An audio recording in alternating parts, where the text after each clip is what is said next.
আমারে কোশ্চেন করতে দেয় না এটা, কিন্তু আচ্ছা দিতে চান করেন। আচ্ছা এনসিপির দোষ কি বল? আমি বলতে পারবো যে একজন ইয়াং ভোটার কিংবা একজন স্টুডেন্ট হিসেবে এনসিপির প্রতি আমাদের একটা সফট স্পট অবশ্যই কাজ করে এবং কাজ করতে যাবে। কিন্তু এনসিপি আমরা চেয়েছিলাম যে একটা ইন্ডিপেন্ডেন্ট পার্টি হিসেবে থাকবে।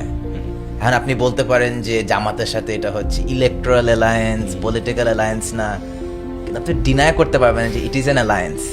আমরা যেটা বিএনপির সময় দেখে আসছি, বিএনপি জামাত, আওয়ামী লীগের সময় যেটা বিষয় হবে আওয়ামী লীগ জামাত, এনসিপি একই জিনিসই করতেছে। আমরা যেটা চাইছিলাম যে এনসিপিতে আমরা ফিমেল লিডার দেখতে পাবো, কিছুই মানে একদিক দিয়ে আপনারা অনেক ধরনের চেঞ্জ আনতে চান, বাট আরেক দিক দিয়ে you guys are doing the same things যেটা অন্য দলগুলো করে আসছে। সো এনসিপির প্রতি যে অনেক হাই এক্সপেকটেশন ছিল সেটা আমরা আসলে আচ্ছা বিএনপির সাথে থাকলে কি একই কোশ্চেন থাকতো?